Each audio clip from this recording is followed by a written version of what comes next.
going to talk about things he's seen in the world of pinball. I'll leave the chart of vocabulary that we might use just in case needed. Yeah, I mean, I was just going to interject. I don't have anything formal, as Dave and I had talked about. Obviously, I've touched a lot of different things in the 40 plus years that I've been more actively involved with pinball, forgetting about my ill-spent youth where I didn't play because it was outlawed in Chicago. So I've never come up with formal presentations the way that Greg and Dennis had earlier for those who sat in. And it's a slideshow on what Dave just did a little while ago, which is incredibly impressive to try to bring back the history and really kind of make notation as to what has transpired over time. So I've always tried to leave it somewhat open-ended rather than having something that's a canned presentation. I'm hoping that no one is disappointed in that, and that ideally there's going to be some give and take as to whatever questions and whatever information you may want that I can share with you. So I just wanted to preface that, and I'll turn it back over to my moderator. Yeah. So one thing I bumped into about a month ago, I was online. I was looking for some trade shows I could attend. I was looking in electronics and computer fields, but I stumbled across the licensing show. Okay. And you probably go to that. I could see that this big show, hundreds of booths, and it's companies that are the licensors who take the booths, trying to get people like you to come and do a licensing deal. And when they see a pinball guy walking around, they're thinking, "Oh, this is small time," or are they thinking, "This is going to be good"? Well, it's interesting, and I'll give you a little bit of a back history. My background, just real briefly, I was in advertising. I was a copywriter and account exec, won some awards. I switched over into publishing and was the associate editor of GQ magazine, and then ultimately the managing editor. I started officially at Williams as the director of marketing in April of 1988. In 1987, in New York City, and I was still living in New York, there was a licensing show. It was held at the Hilton. And I thought, God, this is kind of interesting. Let me go check it out. And to Dave's point, I mean, it was, number one, it was much smaller in scope than what it has now become. And having gone now for, my math is terrible, but 87 until now, that's a few years, I guess. Probably a few more than I'd like to count. But I remembered back to what Tom Neiman had accomplished during the days at Bally. And for those who go back that far or have encountered games from that era, such as Wizard, Captain Fantastic, the original Rolling Stones, and the list goes on and on. First Kiss. First Kiss. It really made an impact. What's fascinating, and I'm going to digress for a minute, hopefully I'll get back and remember where I was at, but hopefully this also is somewhat of interest to everybody. If it's not, just raise your hand and I could switch to whatever else. But back at that point in time in the mid-1970s, there was a transition that was going on. And that transition that was going on was from electromechanical to solid state. For those who may not remember, there was an incredible advertising campaign that Avis had started saying that they were trying harder to be number one. And they made everybody believe that they were actually number two. They weren't, they were number three. Well, Bally had the vision, if you will, to really embrace this whole idea of solid state electronics, and started with Bow and Arrow, were a couple of games that they did both ways, and so on. And a fellow by the name of Bernie Powers would go around running these, in quotes, schools and seminars at all the various distributorships, trying to explain to operators how this is going to change their world. Games are going to be more reliable, please no laughter. Games are going to be less expensive. Again, no laughter to that one either. Because we're going to get rid of all this old stuff and do this. And the compelling part to all of that was that Bally was a weak number three. I mean, Gottlieb was the premier. Absolutely, and no pun intended on that one. Williams was number two, and Bally was three. Well, Bally shot up to being number one, not only because of the technology, but more importantly, because they put a face and an identity to pinball that hadn't existed before. And I say that because of the strength of the Wizard game and Captain Fantastic and so on from that first generation of licensed games. The other companies kind of followed little bits, drips and drabs. Nothing really was done. And in 1987, as I walked around, and I was not admittedly working at Williams at that point in time, I had presented them back in 1980.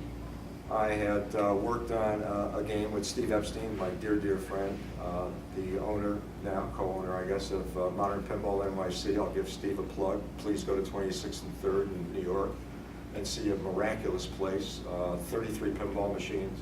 It's great. And Steve was the owner of the Broadway Arcade, which had its own fame.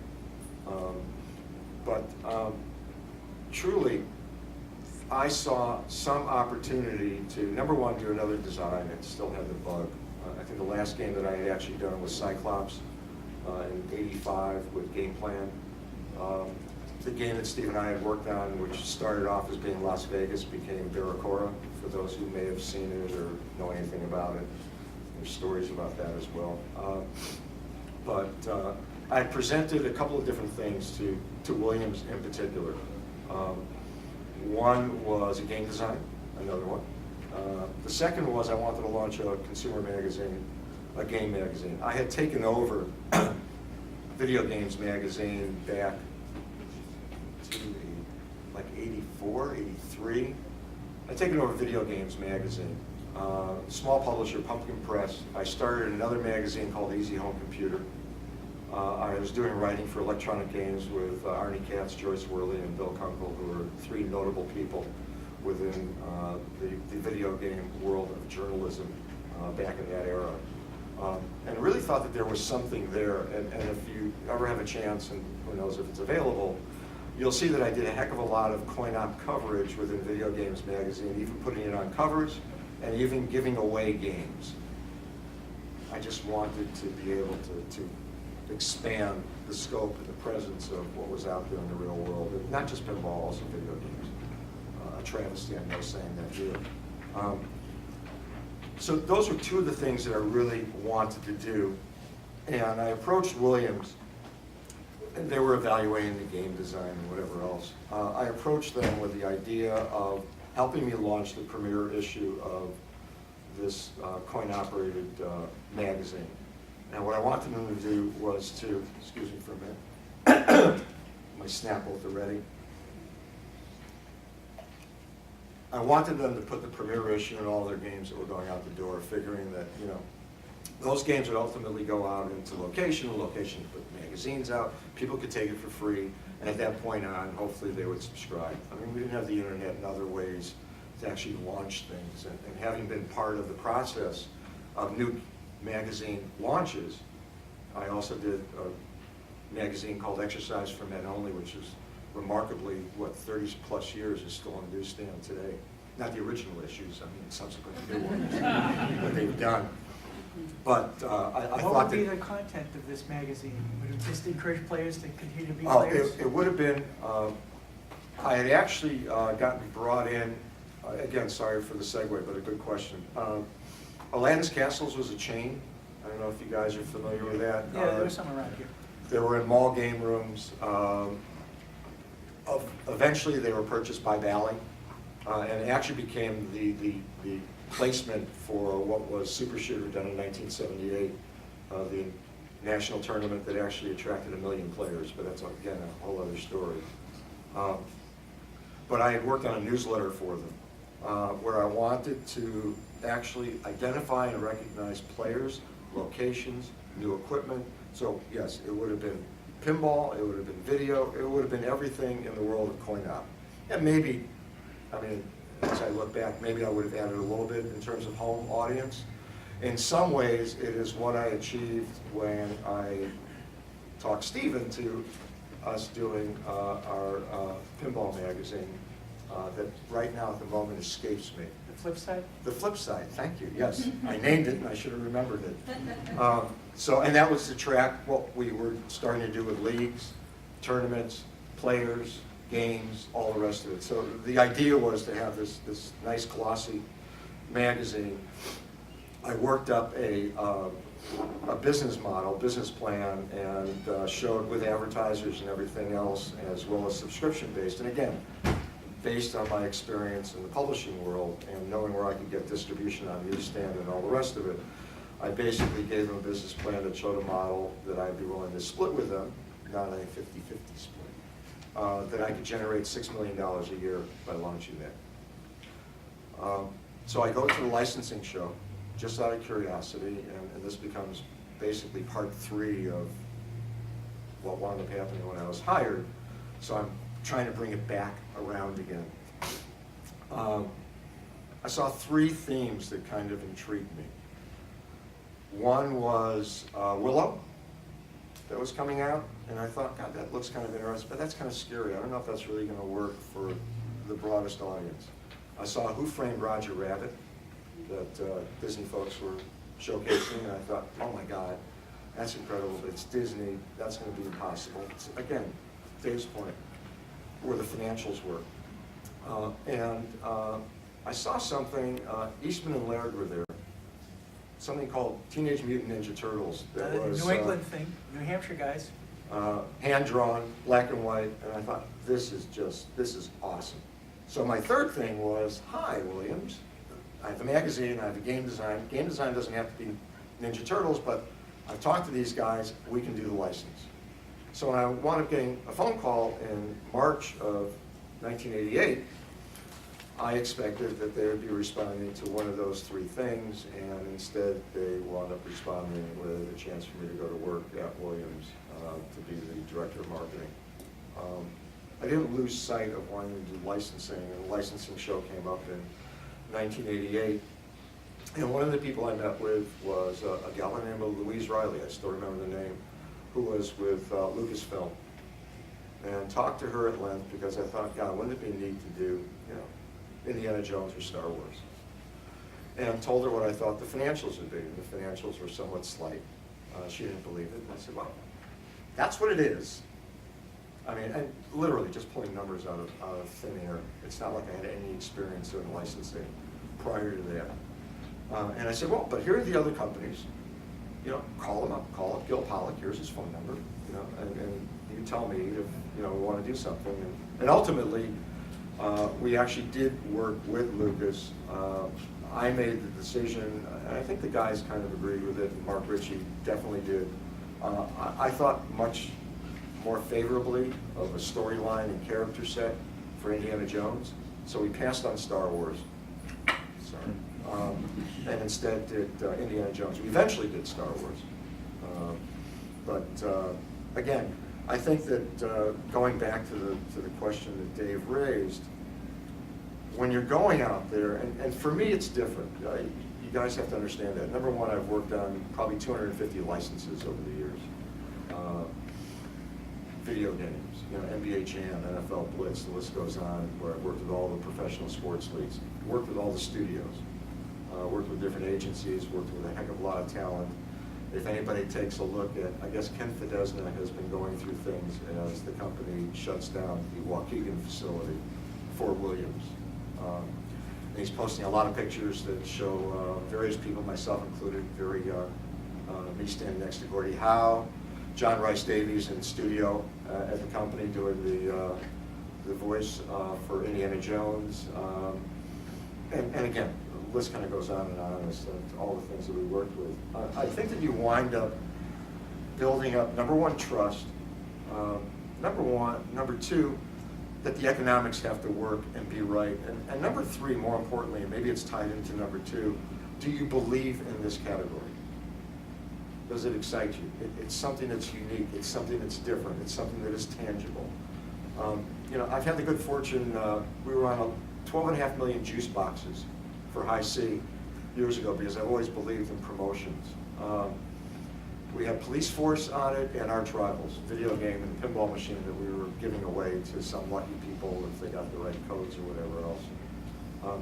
We passed on the original Batman that I went after in 1989 because the only way that I could show Michael Keaton and Jack Nicholson was I could show them, but I couldn't do anything promotionally. and I wanted to tie in with other licensees. I wanted to do stuff because, and Dave made the point before, there's no budget that any of the coin-operated amusement game companies really ever had, from Atari on through all the golden days, where you could actually do some very pinpoint advertising, whether it was print or broadcast. It just doesn't make sense. You're a manufacturer and go through that. You're like 3 steps removed from your audience. I can advertise it all I want, but I don't know where the game's going to be. You're going to see that ad and you're going to want to go. I mean, it's a lot different for a movie studio. You know that you're going to go to a Cineplex or a Multiplex, the movie's playing there. I mean, you get all those synergies. So I knew that I wanted value added. And it was something that Bally had never really done. But I believe very strongly in it.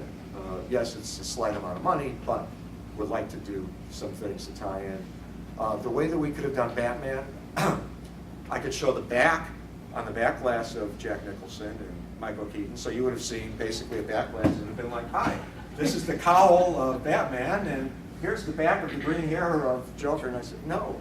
I could do comic book art. I said, no, I don't want to do that, so we passed. We eventually wound up doing Bugs Bunny with them, and that worked out very successfully. Not the game, I know, but was able to tie in with 9 different licensees where we came up with prize packages that were presented through distribution to location owners. So if they wanted to stage something, you could actually get authentic, branded, official Bugs Bunny merchandise for whatever the value might be. Back then, Data East did do Batman, but again, that was one of my stipulations always, was that I wanted something that really worked, so that if it meant that we had a chance to be at the screening for the Addams Family, and that Pat Lawler and Larry and the rest of the team could be on radio that morning, and we would be there for the movie premiere, and then we would be there for the after party, standing around with Hammer and with Raul Julia and all the other folks, and they were playing the pinball machine. If it meant that Doug Watson and I were flying out for the red carpet event for T2, and for a special day-long event that they had created where we brought out the first 3 production games. And you know, you have Arnold standing around, and you have all the other folks, Jim Cameron, and you're getting a lot of publicity, a lot of awareness within that world. That to me had value, and not just the value of being able to go to a red carpet, and I've done those, and I don't shrug them off. I'm just saying the value wasn't for me to be able to experience any of that stuff. The value was, can I get the games out into the public consciousness? And if I can do that, great. I mean, it's something that has always driven me, and if you go back and look at the initial PAPA events, where we always tied in with a charity, we always had media. Absolutely always had media. I still remember Lyman Sheets standing out in the pouring rain on the Today Show in Times Square, where he plugged in a game, and there he is the next morning having had 2 hours of sleep to play because he was, in quotes, the world champion. So those are the kinds of things that you know, have always propelled me. So I guess I've gone too far afield. But the licensing aspect, going back to it, is something that it's a delicate process. It's something that's relationship built. You do have to have trust, and you have to have belief. Because to Dave's point initially when he asked the question, sometimes the economics just don't make sense. Other times, and it's something that I've encountered for the majority of my, in quotes, professional pinball life, is the stigma still attached from time to time to pinball. But I don't want to be a part of that. And you try to break things down, and I have felt it. J.K. Rowling, for example? Well, J.K. Rowling doesn't want to do licensing, period, other than for very specific products. But, you know, for the past 15 years, until last year, I was heading up licensing for WMS Gaming. So slot machines have their own stigma attached to it. And I've always believed, going back to the pinball days, there's 2 reasons that I will allow you not to do a deal. And I know this sounds somewhat vain, but it's not. One is the financials. That the financials just don't make sense. I like $1 million. It's not going to happen. If I can get them to understand the financials, that's one thing. The second part is if they have some type of apprehension, some sense, some misguided view of a category, whether it's slot machines, pinball machines, or whatever else, I don't accept that. I will accept it if there is a I guess, a philosophical reason as to not wanting to do pinball, because I've encountered that. I understand what you're saying, love it, but I am diametrically opposed to pinball. Okay, and tell me why. They tell me why, and it's like, Jesus, I'm so sorry. And maybe at some point in time that viewpoint will change, but I respect that. I mean, you cannot change ideology. All you can do is offer enough referential information so that the decisions that are being made on practical, real values and assessment. And the financial part is just the financial part. But as I said, I think that you know, the world of licensing has been, I mean, it's been a lot of fun. It's a lot of grueling work. I know that in some ways, I think the perception is that anybody can do this. And you can. I mean, you can open up your pocketbook and spend silly money. And potentially, if somebody wants to do a deal because it's only purely money-based, then yes. But there's a lot more that goes into it, and my approach to it, because I didn't know any better, there were no rule books or anything else back in 1988 when I started, was that I am there from preconception to grade. I touch everything. I'm a creative liaison. I'm going to get the assets that everybody needs. I mean, Adam's Family, which some of you may be familiar with, is a pinball machine. It took me a while to get Pat Lawler to step up and say yes. Well, it's going to be difficult. They're going to license before. They're going to want to touch things and change things. Stop. And wound up getting a style guide and told them, look at all the stuff we can do. I've got freedom to do it all. I'll work with the talent to get into the studio for speech. Don't worry about that. I can take care of that. Yes, we can work on the music. I'll take care of that too. And the net result was this, you know, incredibly wonderful choreographed game with some unique technology that Larry DeMar, brilliant as he is, was able to infuse into it. So I think, again, there are some conditions that I have in terms of going after a license. First and foremost, and I don't know if this is part and parcel to the question, does everybody still care? Okay, anyway. If you don't care, get in line for your own question. Yeah, really. And sorry for coughing into the microphone, but I'll tell you what, you have to have all of the signature elements of whatever that theme is. I don't care what it is. I want to have the speech, I want to have the music, I want to have all of the lead characters. I mean, there's a great joke, if you take a look, and it's not a knock against Joe Camicano, I love him dearly, but Apollo 13, the guy in the Mirror visor. mirror visor, that's Tom Hanks. Yeah, right. Because he couldn't get Tom Hanks's likeness. I never would have done the license. I'm sorry. I mean, it doesn't work for me, because that's something that is integral to what it is that you want to bring to life. And I think that unless you can get everything to the designer, to the artist, to the sound guy, to the mechanical, technical engineer, to that entire team, unless you can embrace it all and say, here, this is everything. They may only want it to use and only may need to use 80%, but at least I've gotten them everything.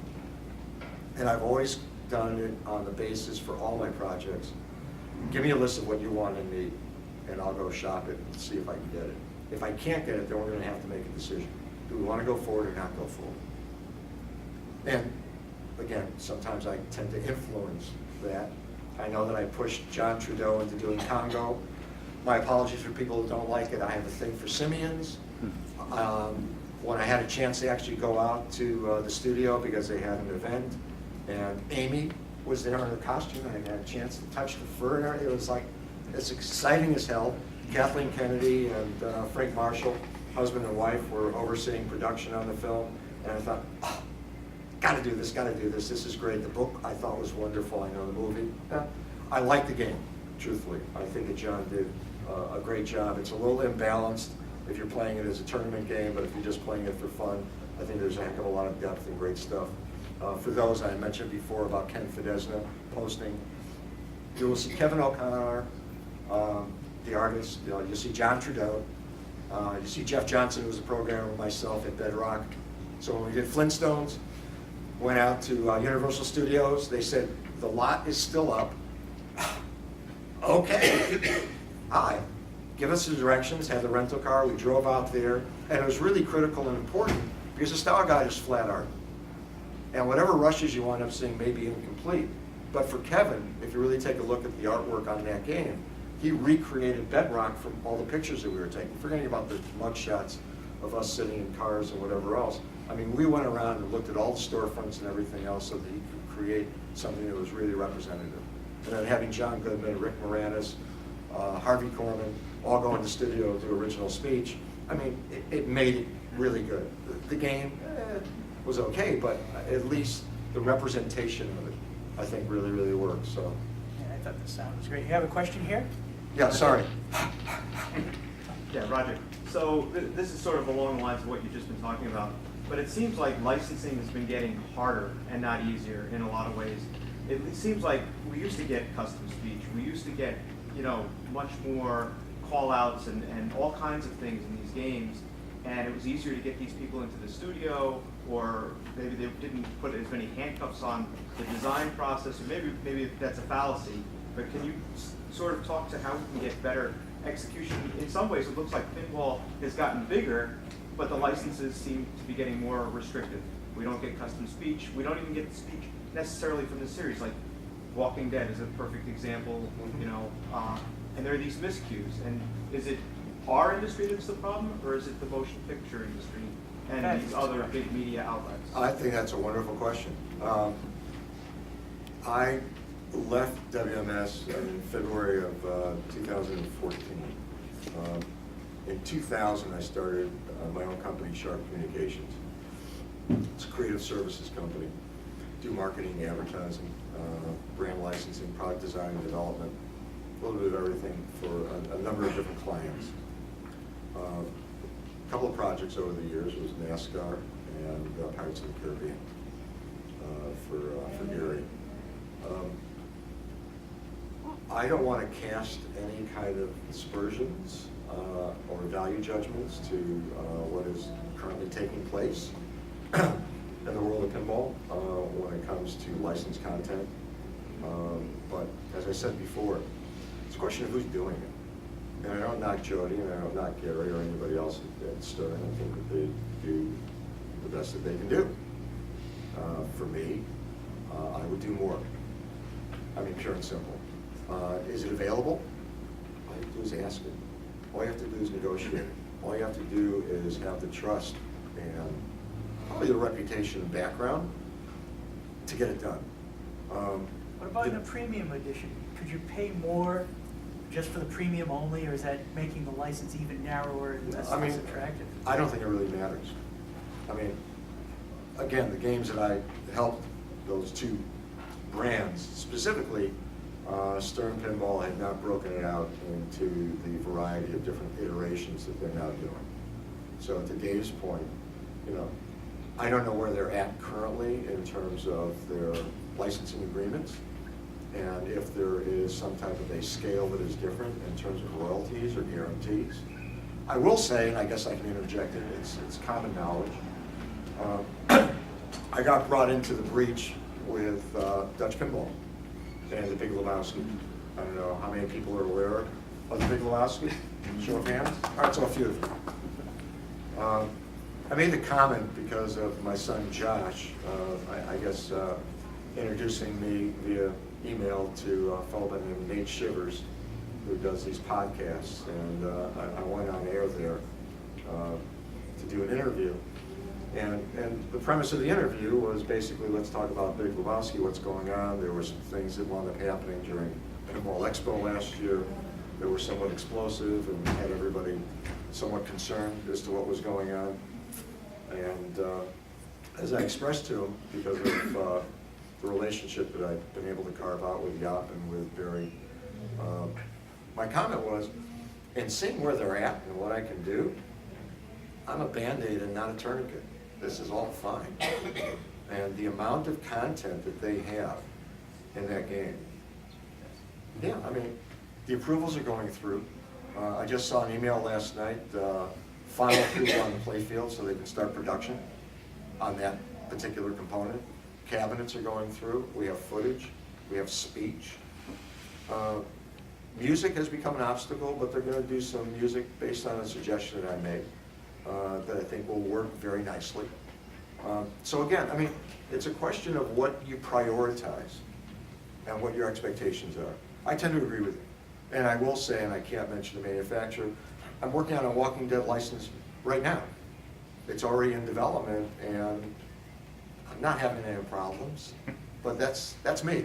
And again, if you take a look historically at the games that were done by our competition back when Williams and Bally were still in business, from 1988 until 1999, I will match up any and all of our licensed games with anybody else's, and you tell me which number one has stood the test of time, which number two was really true to its theme, and gave you all of, again, the salient ingredients that made it a cohesive entertainment experience. So, you know, it's up to everybody. You know, what's important? And I think that, you know, I value the importance of totality, pure and simple. And if it becomes another bargaining chip, another part of the negotiation, and it's like, oh my God, I gotta make another chip, I gotta make another phone call, I gotta do it. So, that's what it's all about. I mean, what I love is when I get a no. A no gets my juices going. Now I can really start working it. The yeses are easy. I can get yeses left, right, and all the way around. And, you know, having just come back from a licensing show that was this past June, the opportunities are limitless. People want to work with exciting, unique product. What is more exciting and unique than pinball machines?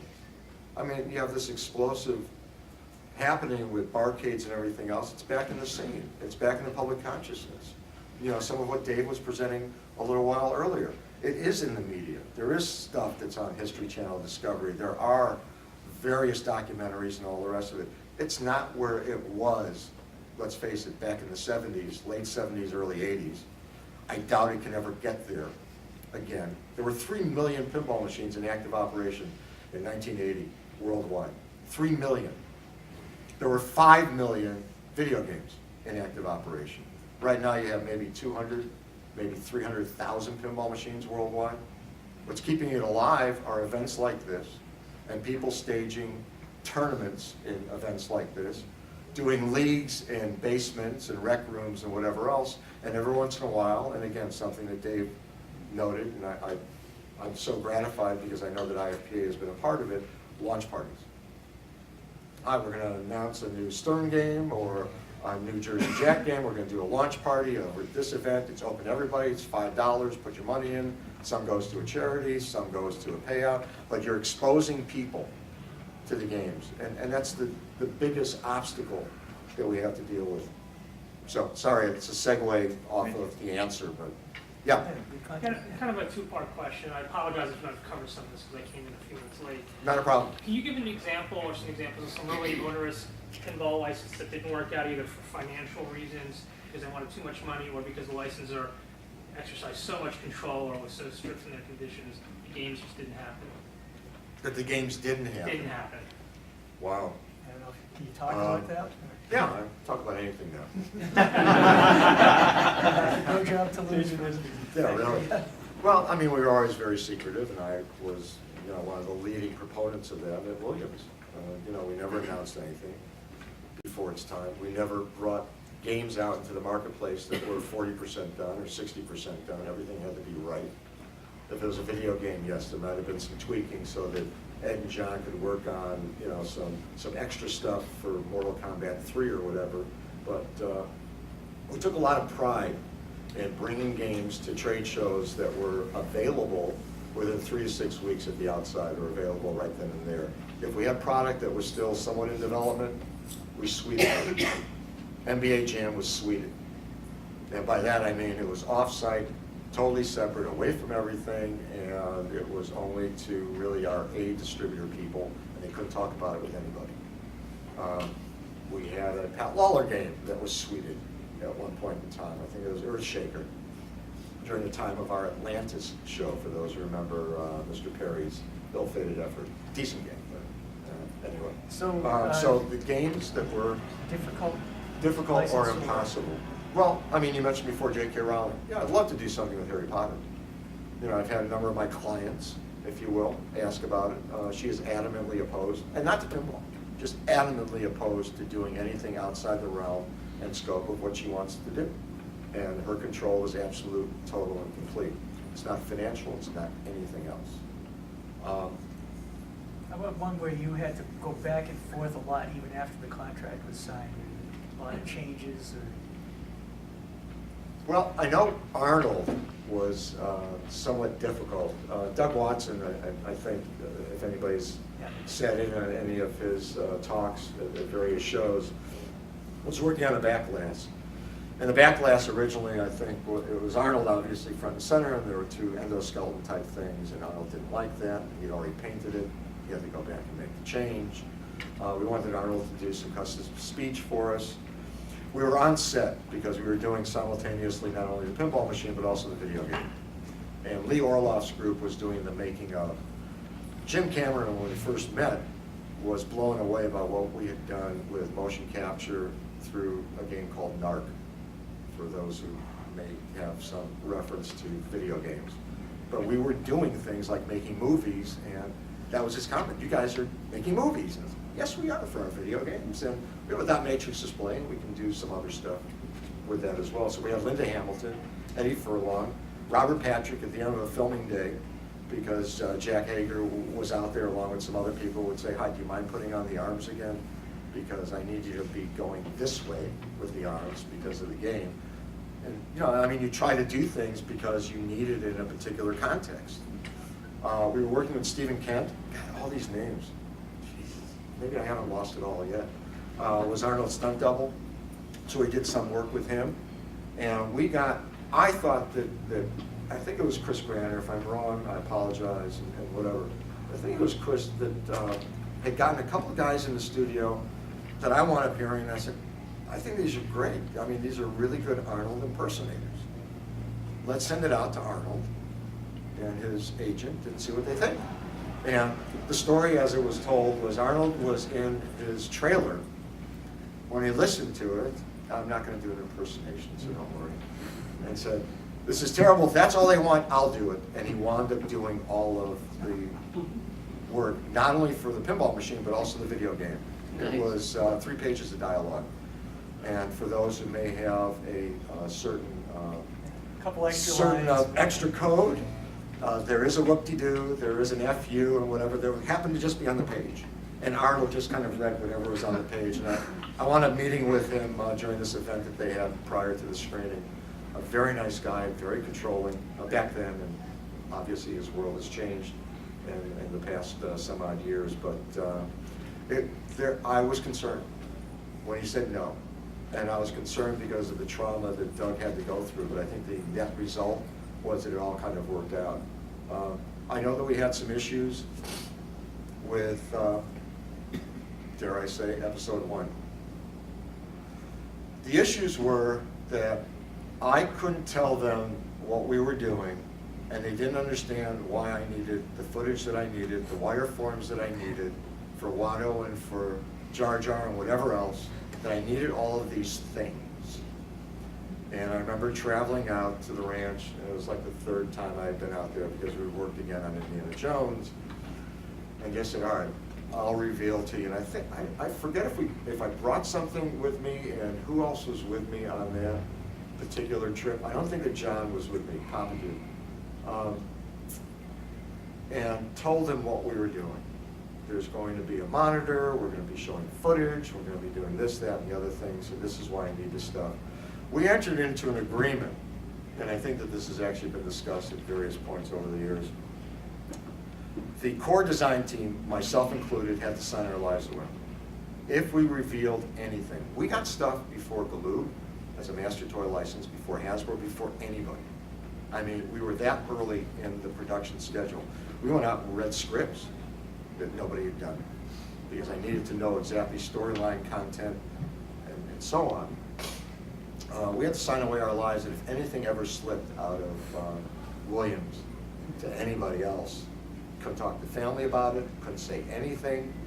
that we'd be sued, held liable, and whatever else. And we set up a special part, Larry DeMar spearheaded it, bless his soul, set up a special part in the design area at Williams, behind a locked door with a special code where only the 5 or 6 of us had access and entry to get the stuff that I was getting in so that everybody could work on it. And I guess one of the crucial parts during that, and I think it's a story that's been related, I won't really go into great depth. Neil Nicastro was the president of the company. Neil at like 5 or 6 o'clock one night came up and it was like, and he knew, I mean, obviously he had forgotten for that particular moment in time. And we were behind the door. Hey, let me in. Sorry, you didn't sign an NDA. We can't let you in. You can't see anything. Now, that was a blessing and a curse. And I think as the guys have related, I think that if John had been able to have the kind of synergistic input that usually came about for Pat, for Steve, for Mark, for Dennis, for any of the guys, maybe the game would have been a little bit different. Better, worse, who knows? But that became a very difficult project for us to try to really work through. But other things in terms of, what we might have gone after, God, I cannot think for the life of me. I know the stuff we turned down. I mean, I'll tell you right now, I'm guilty. I thought that Shadow would be better than Stargate. I had seen Universal Soldier. I thought Universal Soldier was a very nice film. I met with Dean Devlin and with Roland Emmerich. They really wanted to do a pinball machine. They had this new movie coming with Kurt Russell in it. It's going to be great. It's Egyptian. It's this. Here's the script. Read it. And it's like, I just don't know. But the Shadow, God, Shadow has a history. Alec Baldwin's going to be in it. I think it's going to be cool as hell. Brian stepped up, and the net result was not a great movie, but I think an incredibly wonderful pinball machine. And by and large, truthfully, I told Dean and Roland, and I guess acted on behalf of Gil Pollack and Mike Fredos. I said, go to Premiere, let them do it. And I think, other than the mechanical problems, I think that Stargate was probably one of the better conceived games that Premiere did back then, as a licensed or not, just in terms of gameplay and all the toys and whatever else. So that was one where That's an interesting tie-in also didn't because do it. So, Shadow is what you would call an evergreen license, and that, I thought so. We were on Yeah. set. Yeah, Looked that- good. Jonathan Winters was playing the cab driver. I was like, my God, how could this not work?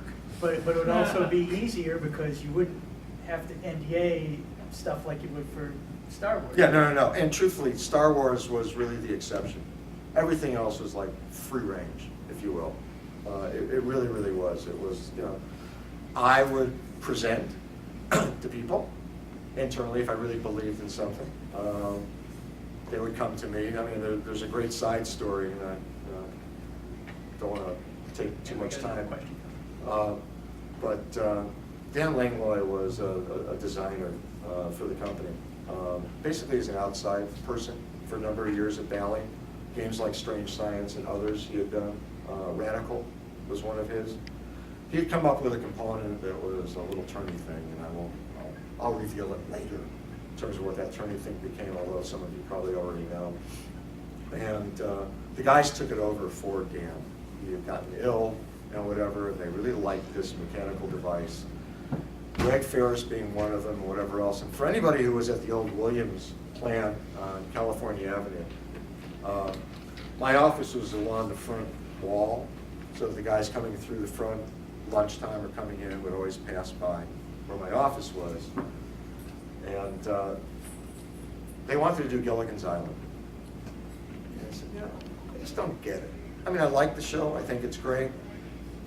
This device would be great. We can turn it into the jungle and whatever else. We want Gilligan's Island. And they had to wear me down. And by wearing me down, typically 2 or 3 times a day, depending on who was going in and out for lunch in groups or separately, I would hear people going by humming.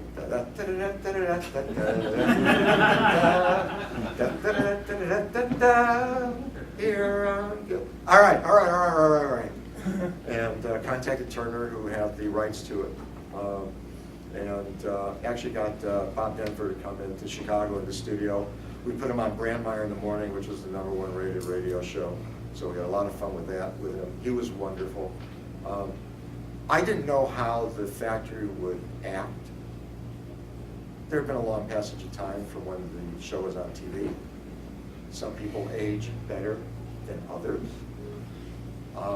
And I told Bob, so my office was in the front, and then you would walk through the factory to get to the back to our sound studio, and then back upstairs was pinball, and downstairs in the back was video. We always had rules because we had lots of people coming in, whether it was media, people coming in like John Rice Davies and whatever else. And I kind of went around to all the folks on the line saying, Bob Denver's coming, don't do anything, or whatever. And I thought, you know, if he comes in and nobody recognizes him, I am really screwed here. So he came in, again, sweet, wonderful, does not look like, you know, the Bob Denver from 20 or 30 years earlier on TV. And I made it a point of saying to him, we told everybody that they couldn't leave their stations.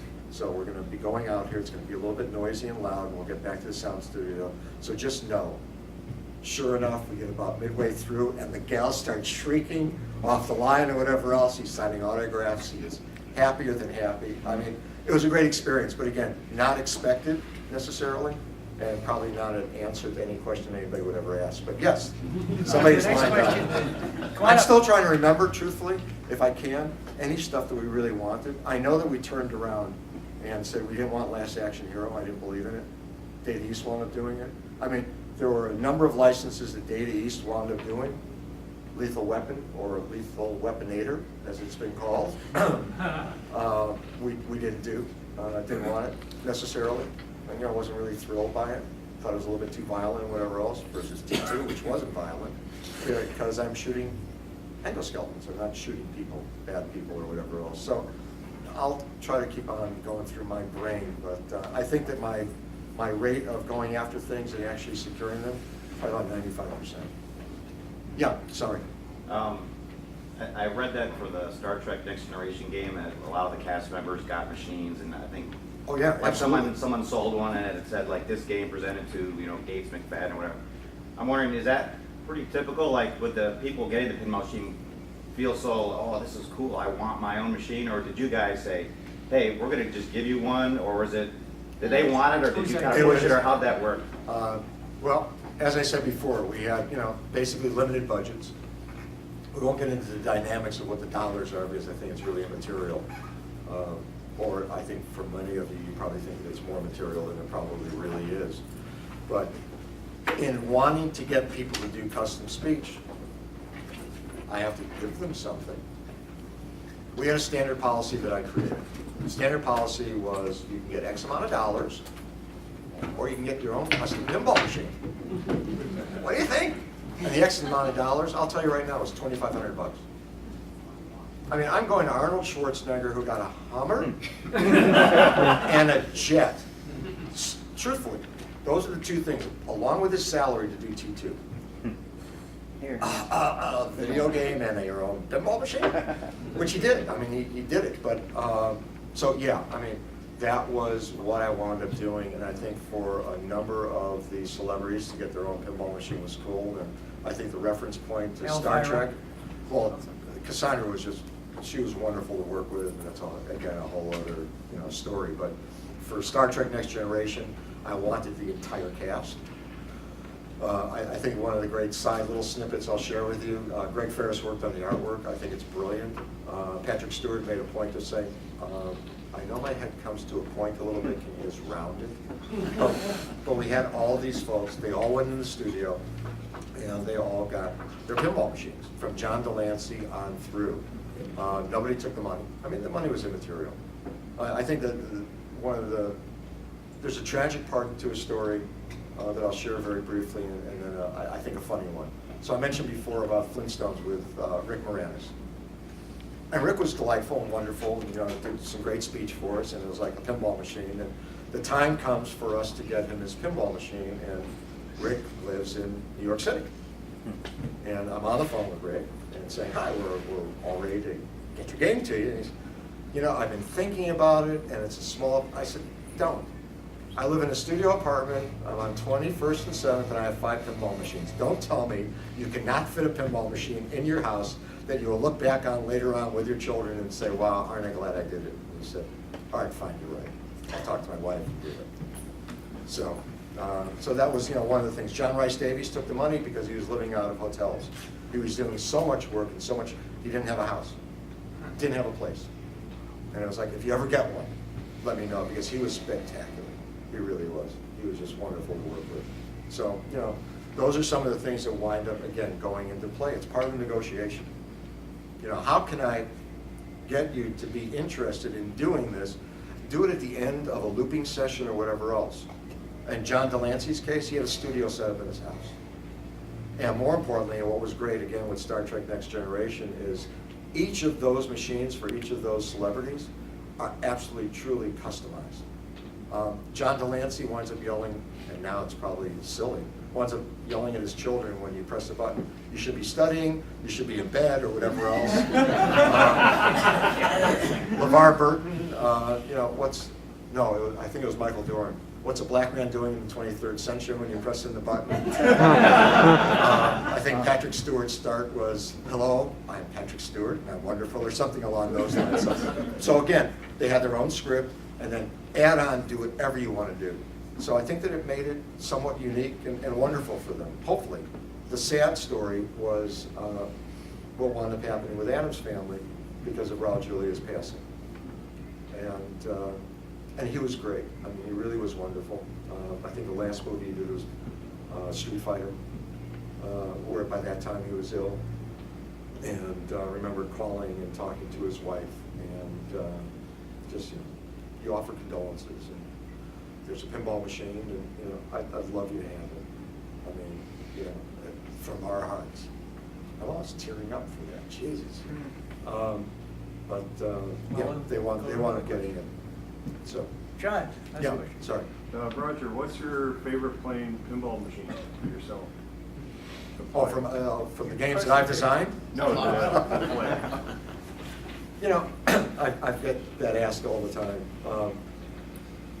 I have a 1932 Mills official that I love. It's just basic. I think that there are different eras and different games that strike my fancy. The game that got me started as a player was a game called Hurdy-Gurdy, better known as Central Park.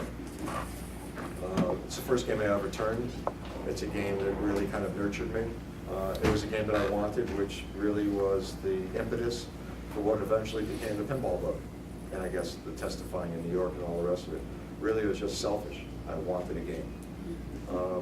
The game I wound up buying, which was my first game, I wanted Cowpoke, but they only had Buckaroo. So I have the replay version where the Annabelle version is just awesome. Actually, Josh, my son, wound up getting Buckaroo. And we're in a pinball league in and around Chicago. And one of the fellows that hosted actually had a Cowpoke and wound up playing it. I did very nicely, by the way, that night. He had a lot of older games, which was my time. And I brought Josh over afterwards, and I said, let's put up like 4,500. Go for it, see what you think. And there's a star and whatever else. And he played it, and he said, I'm ruined now. I'm going to sell the Buckaroo. How can you sell the Buckaroo? No. And Ken Walker, who, for those who sat in on Dennis and Greg's presentation, Ken is this, incredible mechanical wizard, was trying to come up with some kind of a fix to turn Buckaroo into an Annabelle game, and he couldn't do it. So I guess my sweet spot is probably Cowpoke. And again, I mean, the game that launched me as a designer, Sharpshooter, is based on Sky Jump Freefall, the targets, and the bottom of Satin Doll, only done better and differently. So was that an influence? Yes. And again, there's been different things. I have 25 games at home. I love them all equally. I may not play them all equally, depending on what condition they're in. But yeah, and then I have some other favorites, and I have a couple of games, and I think Jack was in the back if I saw him. I have a game coming that I'm looking forward to having as soon as it's ready for me, that I'm excited to add to the collection, because I think it's a wonderful game. So, yeah. So I don't know if that's a direct answer, but Jared, yes. do we have One, no, Oh, okay. Hugh? You got a question? So I feel that we're slowly moving into the age of more boutique pinballs and more maker sort of pinball machines. And it always wonders to me when you need to think about. Don't work. You gotta use your outside voice. I don't have an outside voice. This is my outside voice. Maybe the mic's not turned on? I'm cranking a little. Go, go. Is the mic turned on? Okay. So we're moving into the boutique pinball makers and such. When do people need to worry about licenses? At what point does it become more than you're just doing something in your basement? And the second thing, the thing that really brings it to my mind is the CPR stuff that's going on right now with the Hammer of the Gods license. At what point do you cross over the line into you've gone too far? Forgetting about Predator and what Kevin did? We know that was too far. Right. But understand something. I mean, the starting point, and number one, I'm actually impressed by what's going on with what you've accomplished. I think that's wonderful. I really do, and I'm very flattered and appreciative of Sharpshooter 3. Bless you. I think that it conjures up, and I'm not old enough to have been there in person, so I need to say that up front. But I think it's what the beginning of the industry was back in the 30s. I mean, you had David Gottlieb and his family building games out of their garage. Again, games were simpler back then. But you had all of these independent companies literally dotted around not only the country, but the world. Harry Williams was doing things out in Los Angeles. So you had all these individuals who were basically creating the foundation for what ultimately became not just a pinball industry, but think about it. Without pinball, video games would not have had any venues. Video games went into arcades, went into family entertainment centers. Those are all populated by pinball. Pinball might have gotten pushed out, and suddenly we had video arcades, but without pinball, you would not have had a coin-operated amusement game industry. You would have had a jukebox industry. That was still there. You would have had payphones. That was still there. You would have had like steel-tip darts, which eventually became electronic, but I'm just saying pool tables. Pinball was that basis, and I think that what we're seeing now with the boutiques and everything else reminds me of that starting point. So now, more directly to answer your question, I think if you have a desire to do a single machine for your own self, okay. So Ben Heckendorf can absolutely do Paxton, and he can do Lost and whatever else and have a blast with it. You're going to build a couple of games for a couple of friends. Okay. Now, for the couple of friends and whatever else, if you start, in this day and age, more specifically, if you start bringing that particular machine to an event, and that event somehow gets broadcast across the internet in some way, shape, or form, Or if you post or about it on the YouTube, internet yourself. right, and somebody is now aware that you have this branded machine, well, hey, how'd you get the rights? I mean, you have talent, potentially you have music, you have assets that somebody else owns. So that becomes a critical decision for somebody to say, hi, I want to share this with everybody. Now, if you're sharing it and there's a sign saying, hi, this is for me only, and that's fine. But I think a lot of people put it out there as if, hi, I built this is all my own, isn't this wonderful and marvelous? And I forget who did the remake on Swords of Fury. That's a license. And I forget whatever the license is. There's another Giant Mnemonic that's not Giant Mnemonic, that's another license. Yes. I'm sorry? Yeah, it's what, the Matrix. Oh, okay. Whatever these things are, it would be nice if there was some type of notification, some type of disclaimer saying, hi, this is just my own, it's a homebrew, it's blah, blah, blah, blah. If, however, you go to a show and suddenly there is an interest from 10, 20 people that you don't know outside of your friends saying, God, we'd love you to build that thing, we'll buy it from you, and you think that you can just go ahead because, I'm just doing a few. Who's going to care? Who's going to be the wiser? You are dealing with somebody's IP, and I've had a number of discussions with various people who have approached me because they know that I'm kind of like a gun for hire, if you will. And the problem is not only the pure economics of wanting to do something. There needs to be some value, and the point that I've made to a couple of individuals. I said, well, you know what? And we'll just use a name. Phil, I'm going to do a Phil pinball machine and I'm going to sell it. I'm going to have your face on it. I'm going to do all the things about your life. Well, you can't do that without my permission. Thank you very much. So I can't make a Phil pinball machine. I mean, understand where you're coming from. I mean, the goose and the gander have to be really made whole, if you will. And I'm not suggesting in terms of Sharpshooter 3, do whatever you want. I think it's brilliant and wonderful. And if You there's, did buy a Sharpshooter 2 game to build it. I understand, but I'm just saying, if you have this desire to do something, my only comment would be, make sure we get the music rights. Because the music rights are just fantastic on that. But I guess, I'm hoping I'm answering the question to you. I think that when you believe that you can actually start to monetize what was started as a personal endeavor, and you have this desire and interest to want to create something that is based on a license. And I'll go back, and I'm not dredging up bad history or anything else. And I've known Kevin for the majority of it. I mean, he used to compete against my sons when all of them were small, little people. Maybe we should start on that then. No. It's 3:30, so we gotta. Well, I'm going to wrap up really fast. Okay, good. I think that Kevin's first intention, because he did reach out to me, he actually did have an approval to build a couple of games. I think that his naivete was that that couple of games wasn't just a couple of games that weren't going to be for sale necessarily. It wound up being more. So hopefully that answers the question. I'm sorry if I'm taking too long. Sorry, guys. Well, we have to move on to our late breaking news segment, and I know we could have you here, and we could set up a whole channel with just you, and maybe in a future. God forbid. Yeah. There's plenty that he's talked about that you can find in the Pinball Magazine #1 and so forth. So if we didn't get to the topic you wanted to ask about, that's your next resource. Thank you very much, Roger Sharpe.